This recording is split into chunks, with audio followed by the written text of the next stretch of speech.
So when you think back to the time period, and obviously it was a time where there was a lot of, burgeoning social movements, the feminist movement, the gay liberation movement. From your perspective, was there actual sort of talk about mental patients' liberation? Well, there was, but it wasn't there at the beginning. I'm not even sure it was at the beginning for me. I had studied in Buffalo, so in the U.S. between 64 and 66, and that's when the 60s started happening.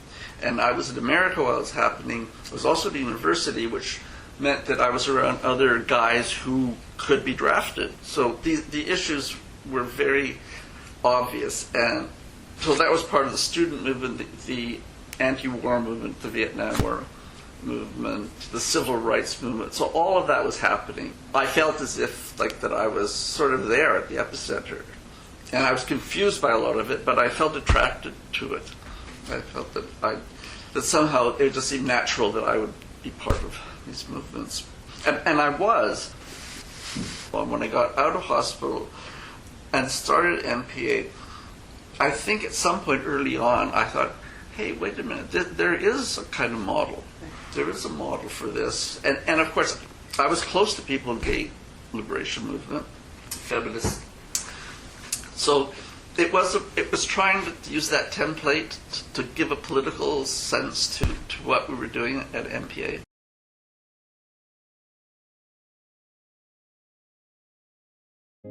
So MPA was a little utopian experiment. The second meeting, someone said that they moved that I be president. Why don't we see if we don't need presidents? Why don't we see if we can have a group that's more equal without that? And that's how we eventually got to coordinate, the word coordinator, right? No president, coordinator.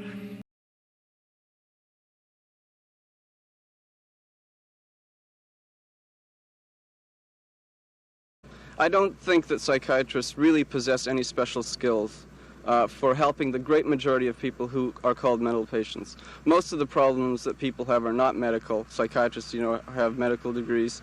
Most of the problems are social, political, and economic. And the notion of therapy in private practice is to sit in a carpeted office and talk to someone for an hour a week. This doesn't begin to touch the problems that people have. Initially, we had an attempt to be very open to community input. Yes. So much so that there was a committee set up with many people participating from the community. And we had a number of open meetings with maybe more than 100 people attending, all very concerned and interested about what we were doing, and many different points of view as to how it should be done. Quite from one extreme to the other in terms of how things needed to be set up. Mm-hmm. And we had, the committee made different proposals about who should be hired for the team and how they should be paid and what kind of salaries they should be paid and all this sort of thing. Wow. So they got down to some fairly detailed recommendations. And eventually, we, as a group, we had come to a sort of an agreement as to how things should be done. And then at that point, the ministry began to become very anxious about what was happening, and felt that it was a little out of control from their perspective, mm-hmm. and that the proposals were being made by the group of people who would, like the 4 or 5 people who were involved that were hired by the ministry to go work in there, and all the people in the community that were involved had come up with a series of proposals as to how the thing should be done, which eventually the ministry decided not to follow the recommendations, and instead to impose its own model as to how things should be done. It was certainly a sad moment for those of us who had worked very hard over a period of months to try to establish a service that would meet the expectations of the community we were working in. Mm-hmm. And we had spent a great deal of time and effort trying to reach a consensus to how it would be done. And at the end, we were fairly comfortable with what we had agreed upon. Those of us who were basically coming in from outside to set the service up. Yeah. And we as a group were fairly comfortable with it. So that when the ministry said, no, we're not going to do this anymore, we have a model that we're going to impose here, we were very upset and very angry about it. In retrospect, looking back over that many years later, it probably was a bit unrealistic. Some of the things they were proposing probably wouldn't have been all that practical.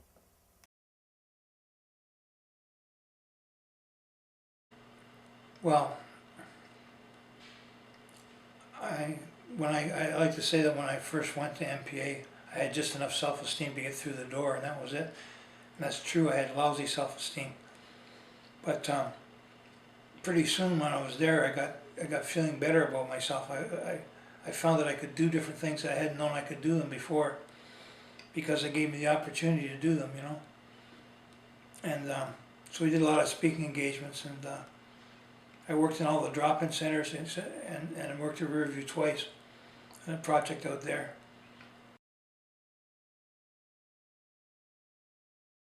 What do you think the answer is? Is the answer simply releasing people like yourself into the community and saying, here's some money, go to it? There's need for a variety of kinds of support systems, and it varies from community to community.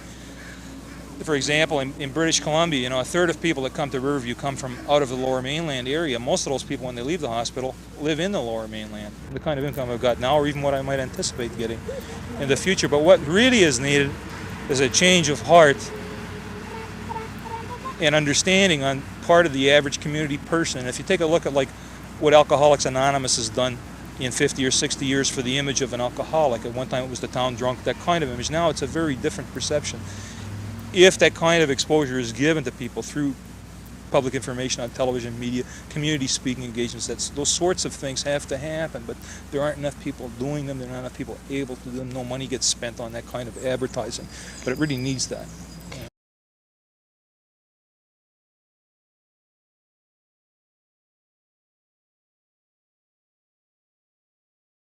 Dave Beamish and I were co-chairs for the first CMHA National Consumer Advisory Committee from 1986 until about 1990.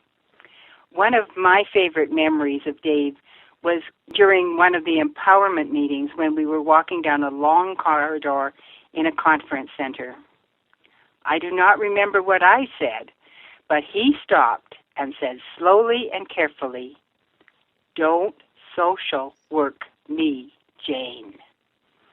His warning continues to remind me that we were working together for self-determination, empowerment, and control over our own lives, and sometimes even well-meaning friends can undermine that independence. I tell that story because his determination to live his own life in his own way was inspiring. I admired Dave immensely. Our different backgrounds and common intention for a better life for people with mental illness made us a good team. Dave Beamish. Funny, sardonic, and short. I got to know Dave because of work we were doing with CMHA National. That would have been late 80s. And he and I were the two tame consumers on a very large board of professionals, and we kind of cleaved to each other because we were clearly other, and we were kind of wondering why we were doing this. And I remember him as an awfully clever, if somewhat, there was always a tinge of bitterness there about the mental health system, for sure. And I remember asking him why he quit the board, and his answer was that he lived in a small apartment and he had room for either his budgie's cage or the CMHA agenda, and he picked the budgie. One of them, we hired patients from the hospital to work on the project, and that was something quite different. What year was that? Close to 1980, I guess. Tell me a little bit more about the Riverview work. Well, we used to do stuff there that the social workers should have done. You know, if somebody gets evicted, gets their stuff all taken away, we would go and get the stuff for them, you know, make sure they got it back. Just help people to get ready to leave the hospital. But you said that the patients worked on that too. Did you say? Yeah, we hired patients at Riverview by election to work with us, do the same kind of jobs we were doing Right, right. when they were doing it from the hospital. So how did projects come about? There was funding available for projects. The Liberal government had these fundings available. We just got one and went there. We sort of made it up as we went along. Probably was an LIP grant. We got 2 of them. You're only supposed to finish the one, and that was it, but we got a second one that faked it, so we got 2.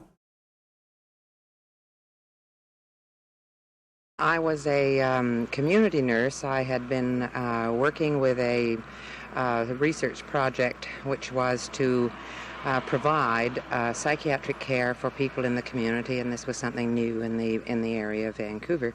And I was the public health nursing supervisor on that research project. However, this group dispensed with my services, and in the meantime I had brought a number of patients to the Patients Association because there simply were no residence facilities in Vancouver at all for people coming out of hospitals, and this was the only one that I had been able to find. So I was introduced to them that way. I got involved in coming to their research meetings, which I thought were pretty interesting.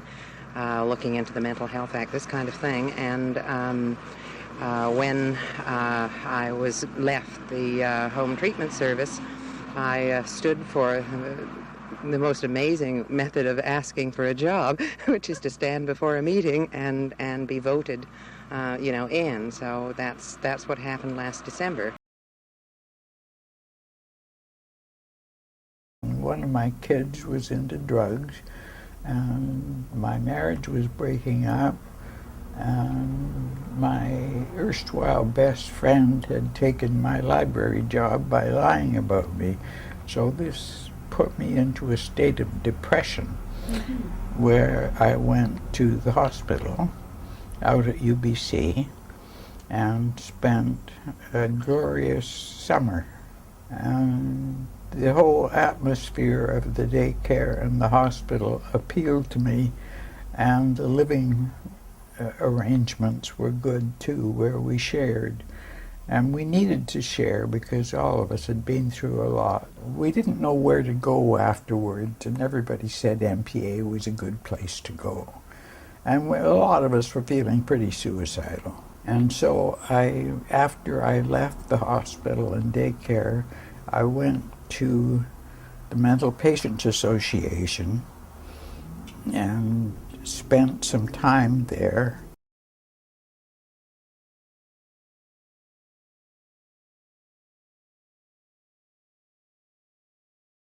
And this is where Jackie Hooper comes in, because she had been, she had been in a hospital herself, and she was a member of MPA. I got the idea of starting up an apartment block where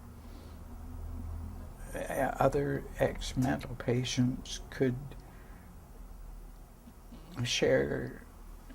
live in the same situation and possibly have a lounge where they could share and have meals, maybe one meal. So I went to MPA particularly to make friends and talk to people, and to talk to Lanny Beckman, the guy who'd started MPA, and tell him about my idea for an apartment block for mental patients. And he said, well, the National Housing Act had just passed the act and would lend money at a very low interest rate, mortgage money. So this was interesting to me. And so I talked to Lanny about it, and he said, well, I'm trying to start a place out in the country. And he was very interested in doing that. So he wasn't interested in my apartment block idea. And so I went to Coast and talked to Peter Tomlinson, who was the research director and a very important guy in my life from then on. And she said, well, I have an idea, that is you put people in apartments and provide them some support with, you know, paraprofessional kind of support if they need help. So we established call it a committee. There was myself, there was Jackie, Vicki Morris, the young girl from the States, who she was quite interested in. So we sort of divided up our roles. I would go out and try and get the money and the land. Vicki said, well, I'll be your paraprofessional support person or look after some of that support. And then Jackie was going to try and get some more political support, if I recall. She was going to get, you know, work with some of the boarding home residents, sort of get them enthusiastic about it and that sort of thing. Yeah. So, so Peter and I got together, and I was being salaried by a LIP grant, which was the Local Initiatives Program, LIP, which everybody called LIP, and you got $200 a month from the federal government. And so that's what I was living on. So we were able to borrow the money from the federal government, and we bought an apartment block at Butte and Pendrell. That would be 1974, I guess. CMHC. Okay. For capital. Right. Yeah. Yeah, they had some funding programs at the time which would fund 100% of community housing. And several meetings with deputy ministers, associate deputy ministers in the Ministry of Health, we were able to get a commitment to fund the ongoing operational deficit. So once we had that commitment, we went back to CMHC, and then they said, okay, we'll provide the capital, you just have to find a building. And we eventually found a building in the West End. It was an older building, it dated from the 40s. Right. Yeah. Yeah. And it needed a lot of rehabilitation, so CMHC also had a program to pay for residential rehabilitation program. Right. RAP or something it was called. And so we got $15,000, $20,000 a suite to renovate, because you know, all new flooring, painting, appliances. So they were largely bachelor suites and one bedrooms. Yeah. And then I think Jackie worked with a lot of the groups, the people coming in. Yeah. So it was a very exciting time.